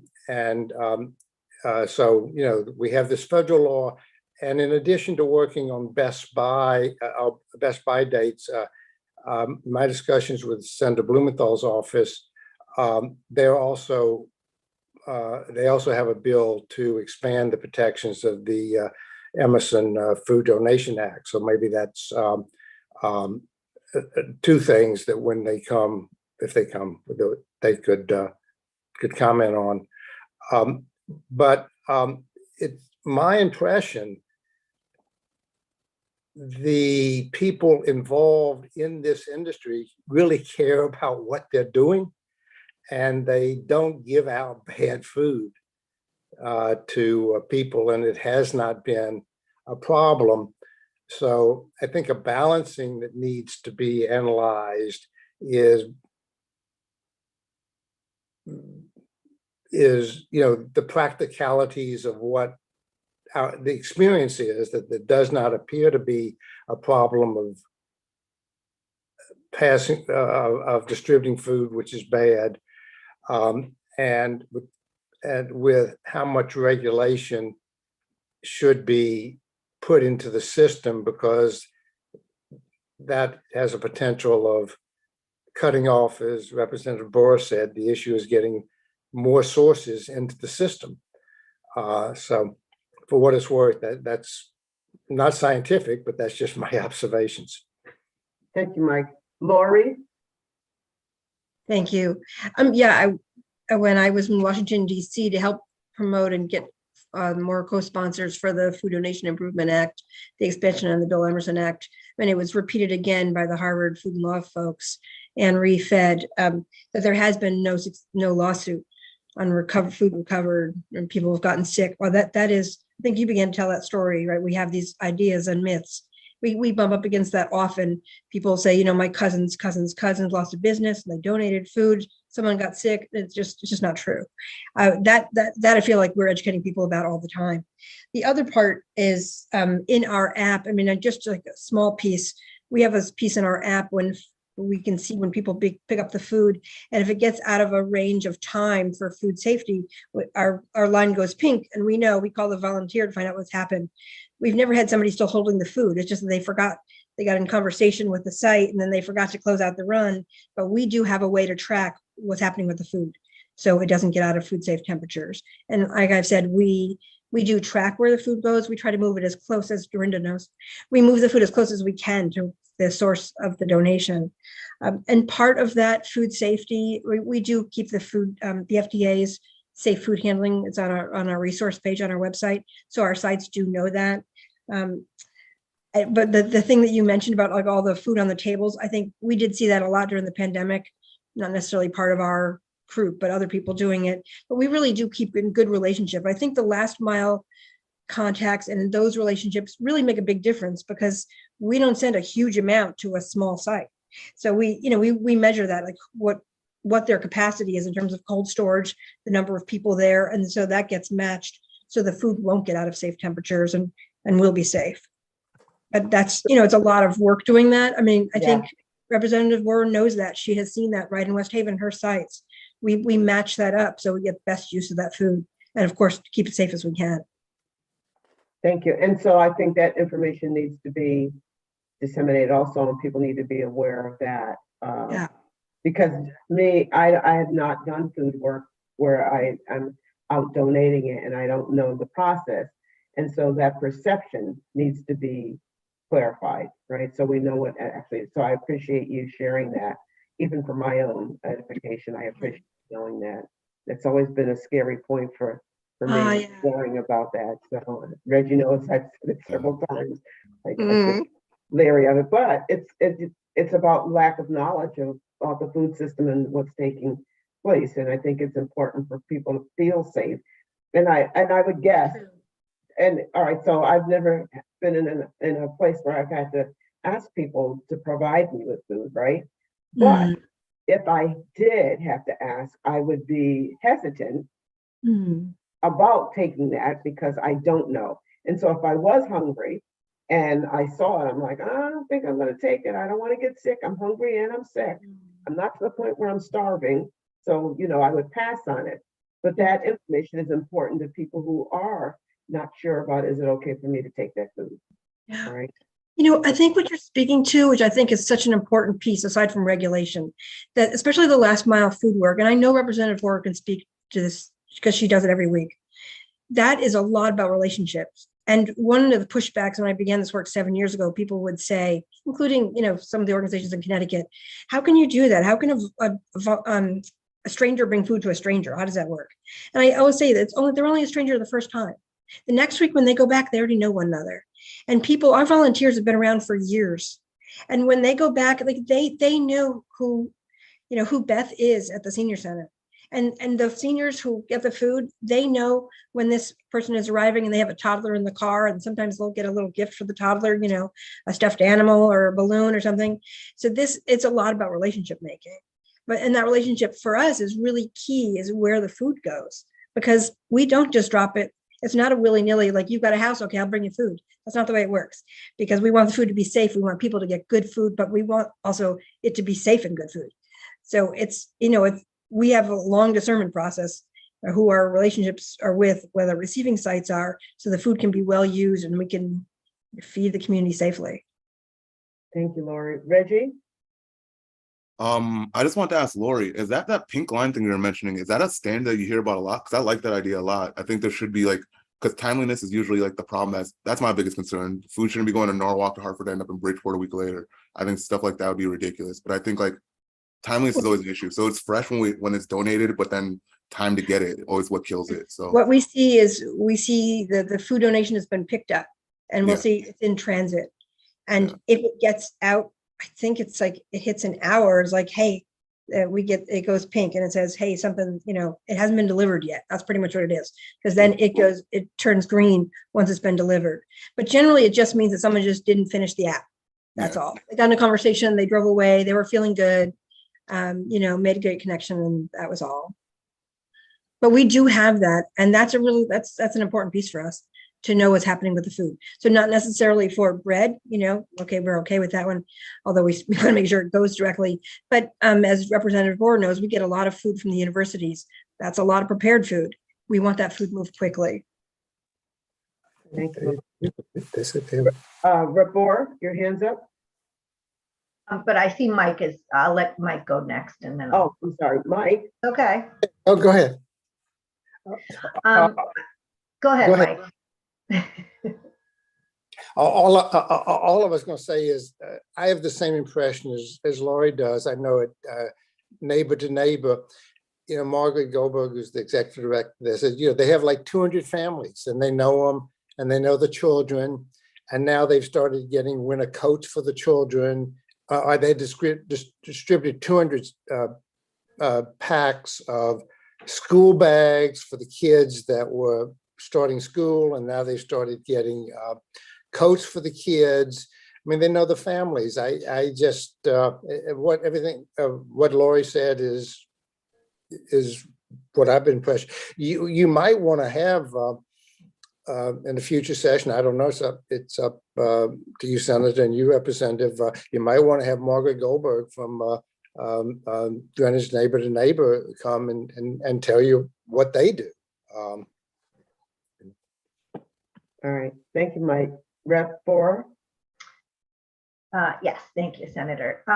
My question is for, just to follow up on what Lori was saying, yes, you get to know who you're delivering to. I have it down to a science where I have a big group text. I show up in an apartment building, that's a housing authority, and I just write back door. And they know I'm on my way to the back door, because I don't really have all the time, right, to come in and give it all out. And they come out with shopping carts, and they just, they take the food and they take it in. They know how to deliver it, but it was very difficult in COVID because you couldn't leave a tray of chicken that a university donated for them to scoop out, because you couldn't share. We weren't having buffets or sharing food. So I think that's a lot better. My question is to Wayne. we've had some, so Wayne, you represent the supermarket industry. But that is not necessarily the big box, correct? That is not the Costco, the Target, the Walmart. Okay, so we had a bit of a challenge when we were working on this legislation to really get them to the table. I don't know that we had the right folks. I don't know. I'm not really sure what the challenge was, but it was a challenge. So we really need them at the table, because when we talk about supermarkets, it's 3,000 square feet of retail food, right? So that's not just supermarkets. That's not just Big Y and Stop and Shop. That is Costco. That is Target. That is the Super Walmart. And if we may be doing future legislation that comes out of this task force, it makes sense for them to be at the table helping us to craft that. So my question, Wayne, I guess is to you. Do you have a counterpart, or do you have good contacts they don't have one organization, right? Like one point person like you all do. What would be your suggestion to get them on board?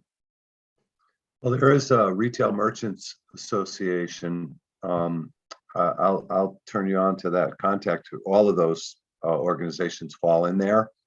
That person can certainly funnel through information and get you the feedback that you need. And I also have contacts to it at Target, Walmart, Costco as well.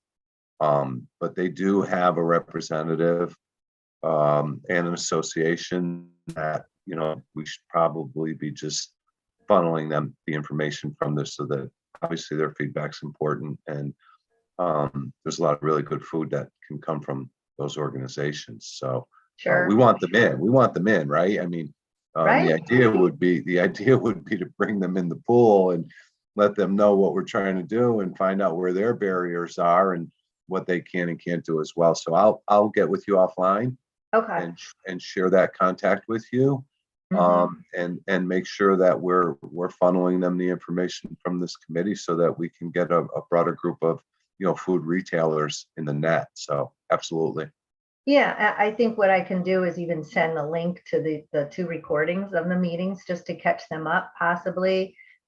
They may not be an appointed member, but we can certainly invite them to come and talk to us. So that'd be great if you could send that to me. And then just, you know, Senator Moore, you hit the nail on the head when you said if we could ask Wayne, that's you again, the Supermarket Association, to talk a little bit about best practices, and maybe Jordan as well.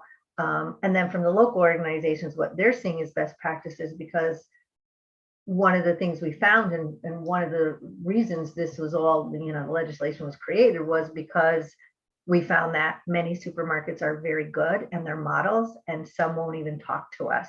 And if they're a part of this and we could alleviate their concerns, and we can get them into the network, I think that is right. That's the end game. Get big box involved, getting a little bit more formality and consistency, and more of the supermarkets involved. So I look forward to that next week to hear.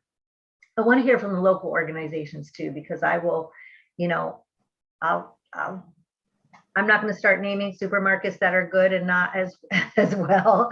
I think that will become apparent as we do the work, but I think there's some best practices that we can show the other supermarkets. Is my Yeah, and you know what, I appreciate that. Yeah, everybody's, you know, these are separate business entities and they all have different business models, right? We understand that and respect that, and you're right. Some are much better than others, and some actually do it really well quietly and don't say much about it. So there's a whole, you know, spectrum of good, bad, indifferent, really good, doesn't say anything, doesn't really take a lot of credit. So we do have some best practices that I'd be more than willing to share, that we've shared with the members. And I think you guys, I think this group would be pleased with some of the communications that we have internally around this issue.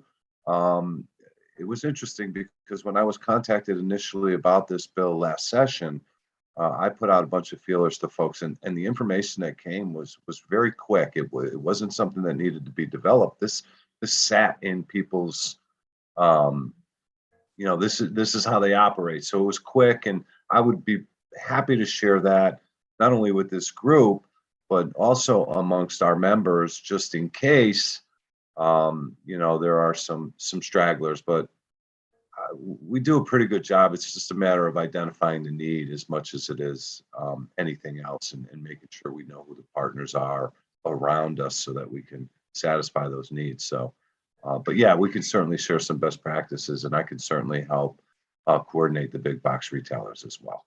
Sure, that'd be great. And if you can, and I know this is a lot of line shares on you, but in addition to the best practices of the actual donation, if any of the supermarkets have best practices on their education of their employees, because what we also find sometimes is we'll go into a supermarket that's very good about donating, but you might get a shift, right? You show up.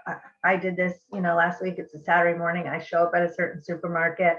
I'm supposed to be collecting for Haven Harvest to go to one of the organizations, and the produce person wasn't aware. So that's what we mean about consistency.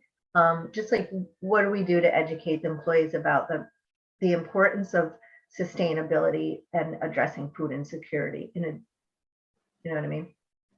Yeah, I mean, people are people, right? Not my job sometimes, and unfortunately, we kind of run into that. But I can tell you from the smallest independent to Jordan's ShopRite stores, which service a couple 100,000 consumers a week.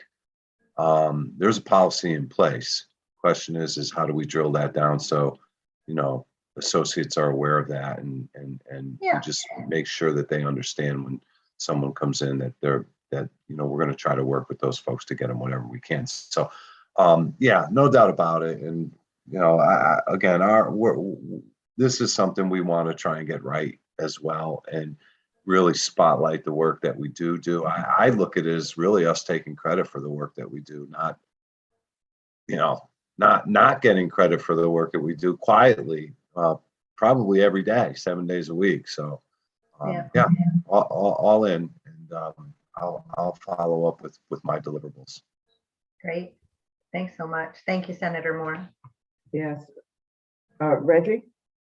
Not a question. I just want to throw it out there. There should be consideration in regards to the work after the task force, because it seems like from this meeting alone, there's 2 PowerPoints and best practice that are coming around. There's a ton of information, but there's not a person to talk to. There's not one person. There's 4 departments to talk to. There's not one place to talk to in regards to getting this information. I think if there was one person in regards to working on food security, it would be like Lori was saying, we were only strangers once. If someone was talking to them a year ago about the supermarkets from a state sense, so I'm just ranting. I got my point across 10 words ago. I think there should be a centralized place, and we should think about what happens after the task force. So now the work we're doing doesn't just stay at January 23rd, 2023. It goes on further, the relationship stays, and we build, as opposed to just from that point on, we don't gain any more information, because it sounds like there's a ton of information, best practice emails.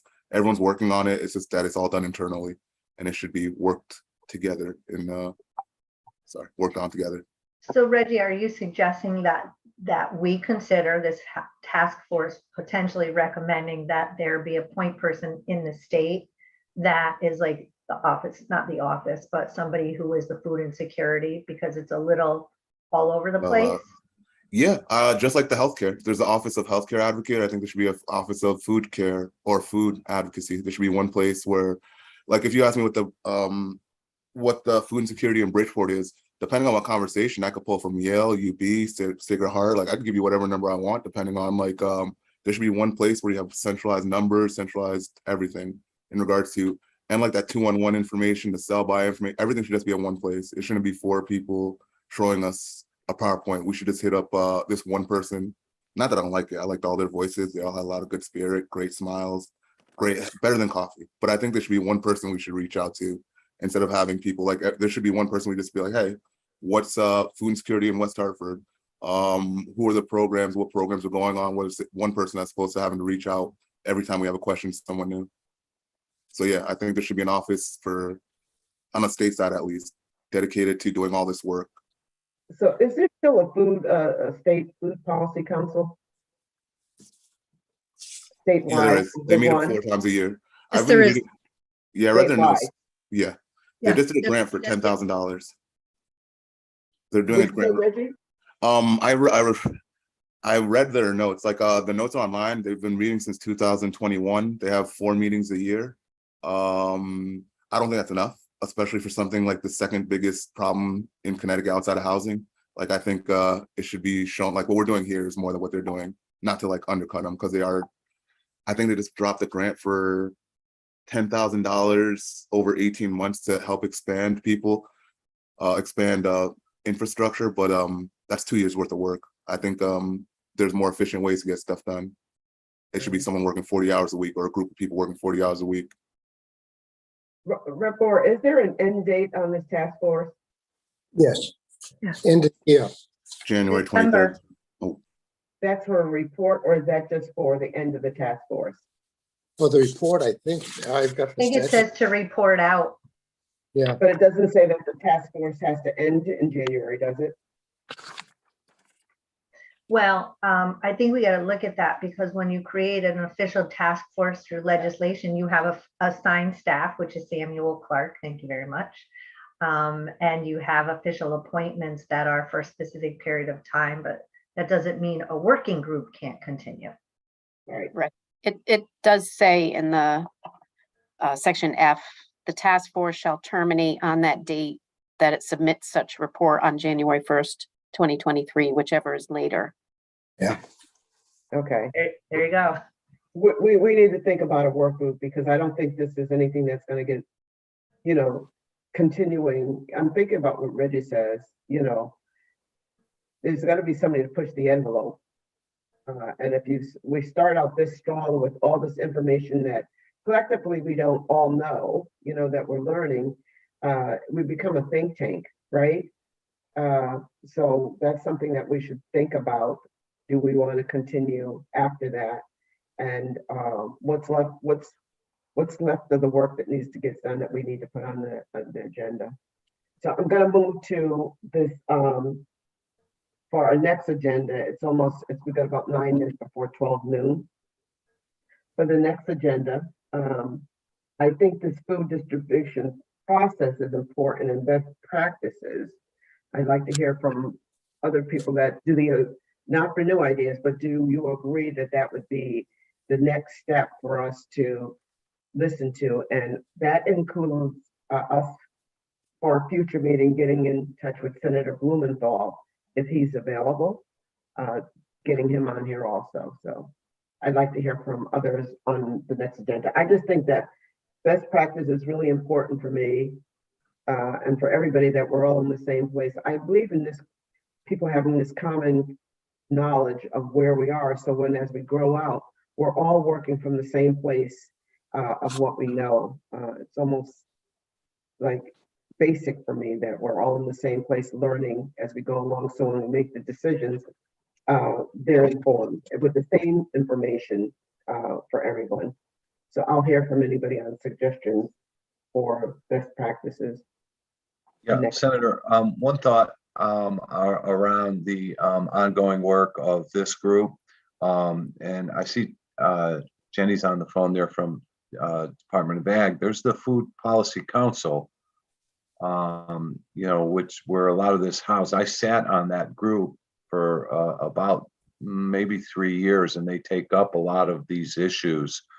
And I think from an ongoing perspective, how to keep this alive and make sure that it's, consistently updated or consistently managed, that may be a place to house this in the future, because that already exists, and they're doing some of this work around the fringes already. I mean, I don't want to put that on anybody who's in that group, but I know I was on that particular group, that council, for almost 3 years, and there's a lot of these issues that we're talking about. Food insecurity is a big part of that particular entity, and maybe this is a place for this to migrate to once we do our work to make sure that the follow-up that's needed or anything new that needs to be added on is added on to it. And there's grant opportunities from that that council as well that may play into this for organizations that may need money. So I'm just throwing that out there because I was part of that council for 3 years and I know they do good work. Thank you, So- Wayne. I agree. I agree. I mean, I just think this is really a robust conversation. It's good information. We need to be able to get it out to as many people as possible and be a part of anything else that's going on as we try to do this. I thought I saw someone's hand up. It was me, but it could go to next meeting. Yeah, it could go to next meeting. I don't want to hold anyone. Okay. Rapport? No, this has been great. I think it's been, as you said, a robust conversation. I think, Wayne, that's an excellent idea. We don't need to recreate the wheel and be repetitive. The whole idea of this is to streamline. So I think before the next meeting, I'm personally going to look into the Food Council or reports by the Food Council, who was on the Food Council, so that I'm better educated on the work that they do, so that I can lend that. But I think we're on a good path. I look forward to the next meeting. All right, so let me just say this. So for the next meeting for best practices, I think if we could get Wayne to tell us what you do from the association, and then Jordan, if you could do it from as a provider, as a store, retail establishment, and then food share. Is someone still on? Jenny, Jason I see you. Jason had to go. I see Jenny. Maybe we could focus on those three. Absolutely. And maybe like 20 minutes each. Mhm. And then that'll give us time for discussion in between each one of those. Senator Moore? Yes. I'm just thinking, if we have time, it'd be great to get the perspective from the local organizations, what they think is best practice, because their idea of a best practice might be different than the supermarket's idea of a best practice, right? So we just want to get a feedback as to, if we hear of a best practice, how is that working for your organization? Is that a holistic best practice? Do you want to do that on the same meeting, or do you want to do that as a separate meeting? I think if we have time, we should keep it all one, conversation if we can. So, if they all give their presentations, right? And then we take them on last, right? So they can comment on what was received. We might be able to get all four in, right? We do about 2 hours, right? That would get us all into that conversation. And then we'll regroup on what we've covered today and the path that we're going on. And I really like the idea of the Food Policy Council. I started the one in here in Bridgeport. I don't know how long ago. I think it's at least 11 years. Reggie, how long do you know? It's about 11, 12 years. Yeah, I heard a decade, but I think it might be closer to 11, 12 now that the year's almost done. Yeah. And it's had its ups and downs, but I think they're important. They're important. So I think at some point we might even want to have them on to talk about what they're doing and let them know. I don't know if they know what we're doing. So that communication is going to be really important, that someone else knows what we're doing if they're going to be involved.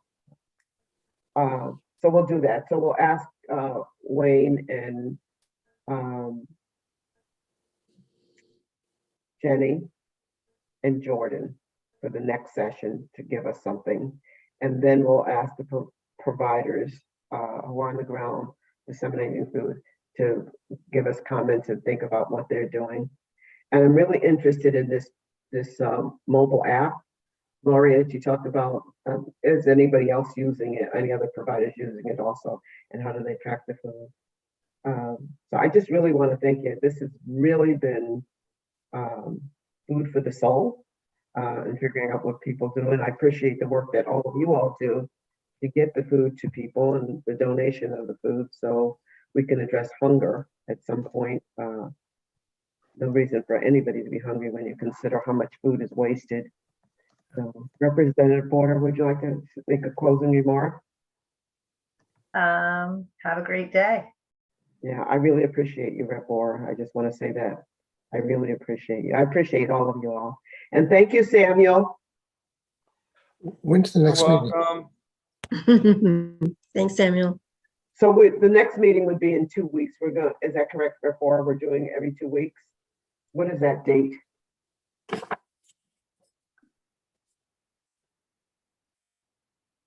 That is October 13th. 13th. October 13th? Yes. Okay. So then anyone who's going to present, do that. And then we're going to send out, Cynthia, when your slides are approved, you'll send them to us? Okay. And then Samuel, you'll send out everything. Mike, we're going to put you on. I would like to hear what we're doing in Connecticut before we go to New York. Sure. And talk sure. about this, right? I don't Yeah. want to be tainted by trying to get to something else. I'd like to be a little bit pure about what we're doing here in Connecticut and then see if we could compare the two and then Yeah. learn about we could then learn about what New York is doing. Is that okay with you? Absolutely. It makes eminent sense. All right. Okay. For the good of the order. Thank you all. Have a great day. Thank you. Take care. All Yeah, right. thank you.